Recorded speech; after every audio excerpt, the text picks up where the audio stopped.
যক্ষা রোগ। এই করোনার সময় বা কোভিডের সময় আমরা দেখেছি অনেকেই তাদের যে স্বাস্থ্যের যে সকল প্রয়োজনীয় চিকিৎসার জন্য বা পরামর্শের জন্য তারা অনেক সময় বাড়ি থেকে বেরিয়ে আসেননি, হাসপাতালে যোগাযোগ করেননি। আমাদের স্বাস্থ্যকর্মী আছে যাদের সঙ্গে তাদের যোগাযোগ করা, তারা যোগাযোগ করেননি। ফলে আমরা দেখেছি যে এই যে টিবি নিয়ে অর্থাৎ যক্ষা রোগ নিয়ে যে বিভিন্ন কর্মসূচিগুলো আছে সেগুলো অনেকটাই পিছিয়ে পড়েছে। কিন্তু এই টিবি বা যক্ষা রোগ কোনো অংশেই কিন্তু কোভিড থেকে কম নয়, কারণ এটা সংক্রামক। যদি বাড়ির মধ্যে টার্গেট গ্রুপ যেটা, সেটা 0 থেকে 5 বছর পর্যন্ত যে টার্গেট গ্রুপ, সেটা হলো আমাদের 35,724। তো 35,724 জন শিশুকে আমরা পালস পোলিও টিকা প্রদান করব। আমাদের টোটাল বুথের সংখ্যা হলো 300। সেন্টারের মধ্যেও আমরা এই কর্মসূচিগুলো করব। আমরা 6,603 জন আমাদের প্রেগনেন্ট মহিলা আছে যাদেরকে আমরা এই সময়টার মধ্যে শনাক্ত করব, তাদের কোনো অ্যানিমিয়া আছে কিনা, সঙ্গে তাদের কোনো টিবি আছে কিনা সেটা আমরা খুঁজে বের করব এবং তাদেরকে প্রয়োজনীয় ওষুধপত্র দিয়ে চিকিৎসার ব্যবস্থা করব। আমাদের টোটাল 244টি জায়গার মধ্যে আমরা এই প্রোগ্রামগুলো করব। আর এই বিএইচএনডি এটাতে আমরা এইগুলো করব। আর একটা জিনিস হলো আমাদের টোটাল 164টি আমাদের হেলথ ইনস্টিটিউশন আছে, সাব সেন্টার এবং পিএসসি, সাব ডিভিশনাল হসপিটাল এবং ডিস্ট্রিক্ট হসপিটাল মিলে এই যে প্রোগ্রাম যেটা, এটাতে আমরা বিশেষ করে শুধু অ্যানিমিয়া মুক্ত ভারত, অর্থাৎ আমাদের যারা জনসাধারণ আছে তাদের মধ্যে যে রক্তাল্পতা আছে তাকে আমরা খুঁজে বের করব এবং তাদেরকে চিকিৎসার ব্যবস্থা করব। সেই জন্য আমরা একটা স্পেশাল অভিযান আমরা শুরু করছি।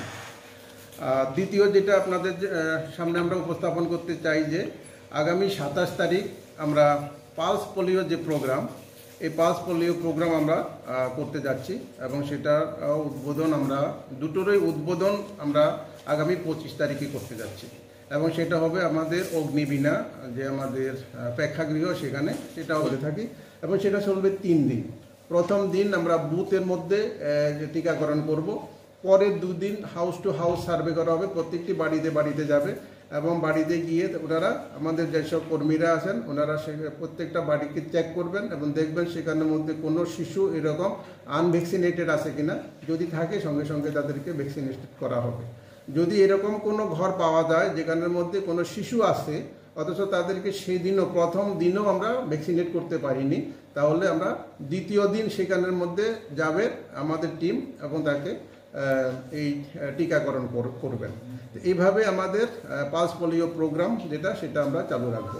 তো আমরা জানি সবাই যে পালস পোলিও এমন একটা রোগ যেটা সারা পৃথিবী থেকে আমরা বিদায় দেওয়ার জন্য আমরা প্রস্তুত হচ্ছি এবং আমাদের এই ভারতে লাস্ট 5 ইয়ার্সের মধ্যে কোনো প্রকারের আমরা এই পোলিও রোগ পাইনি। যদিও পাইনি, যেহেতু আমাদের আশেপাশে যেমন আমাদের বাংলাদেশ আছে, আমাদের পাকিস্তান, আফগানিস্তান, এই সকল জায়গার মধ্যে কিন্তু এখনও পোলিও রোগ প্রচুর পরিমাণে আছে এবং সেখানের সঙ্গে আমাদের কিন্তু আমাদের দেশের লোকেদের বিভিন্ন প্রকারের ট্রানজিট বা তাদের যোগাযোগ আছে। অনেকে সেখানে কর্মসূত্রে যায় অথবা সেখান থেকে কেউ হয়তো ভ্রমণিয়া থেকে মুক্ত থাকতে পারে এবং অ্যানিমিয়া যদি হয়, অর্থাৎ রক্তাল্পতা যদি হয়, তাদের শরীরের মধ্যে কী প্রকারের সমস্যা হয় সেগুলো নিয়ে তাদের সঙ্গে আলোচনা করা।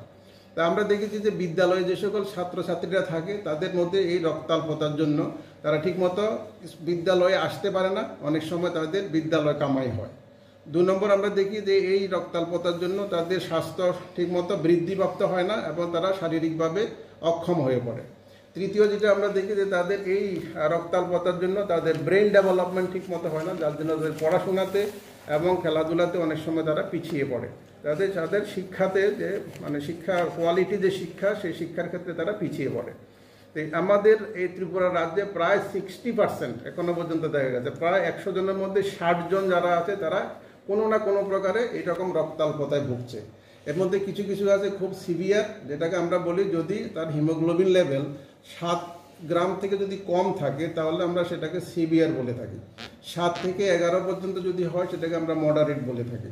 এই 11 থেকে নিচে যারা আছে তাদের সংখ্যা প্রায় 60%। এটা আমাদের ত্রিপুরার জন্য একটা ভয়াবহ ব্যাপার, এবং সেই জন্যই আমাদের এই বিশেষ অভিযান আমরা শুরু করেছি। এই বিশেষ অভিযানে প্রত্যেকটা স্কুলের মধ্যে যাদেরকে আমরা এই রক্তাল্পতা শনাক্তকরণ করব, তাদেরকে আমরা এই আমাদের আয়রন ট্যাবলেট আছে, সেই আয়রন ট্যাবলেট দেব। যাদের যদি আমরা অঙ্গনারী সেন্টারের মধ্যে যদি পাই, তাহলে অঙ্গনারী সেন্টারের মধ্যে আমাদের আয়রনের সিরাপ আছে, সেটা আমরা তাদেরকে দেব। এবং সেই সঙ্গে তাদের সবাইকে আমরা, বা যাদের যাদের প্রয়োজন হয় তাদেরকে আমরা কিন্তু এই রক্তশূন্যতার জন্য আমরা এই হিমোগ্লোবিন টেস্ট করব। তো এই নিয়ে আমাদের এই কর্মসূচি এটা চলবে 15 দিন ব্যাপী। এই সঙ্গে আমরা দেখেছি যে বর্তমানে আমরা যেই কোভিড নিয়ে আমরা খুব ব্যতিব্যস্ত, সে তার থেকে কোনো অংশে কম নয়, যেটা হলো আমাদের এই টিবি বা যক্ষা রোগ। এই করোনার সময় বা কোভিডের সময় আমরা দেখেছি অনেকেই তাদের যে স্বাস্থ্যের যে সকল প্রয়োজনীয় চিকিৎসার জন্য বা পরামর্শের জন্য তারা অনেক সময় বাড়ি থেকে বেরিয়ে আসেননি, হাসপাতালে যোগাযোগ করেননি। আমাদের স্বাস্থ্যকর্মী আছে যাদের সঙ্গে তাদের যোগাযোগ করা, তারা যোগাযোগ করেননি।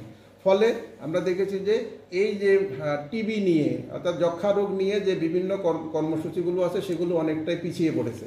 কিন্তু এই টিবি বা যক্ষা রোগ কোনো অংশেই কিন্তু কোভিড থেকে কম নয়, কারণ এটা সংক্রামক। এটা যদি বাড়ির মধ্যে থাকে, বাড়ির সবাইকে সংক্রামিত করতে পারে, এবং কোনো সোসাইটির মধ্যে যদি সেই সংক্রামিত ব্যক্তি যায়, তাহলে সেই সোসাইটিকেও তারা মানে ইনফেক্টেড করতে পারে, এটা সংক্রামিত করতে পারে, এবং এই সংক্রমণ খুব দ্রুত ছড়িয়ে পড়বে।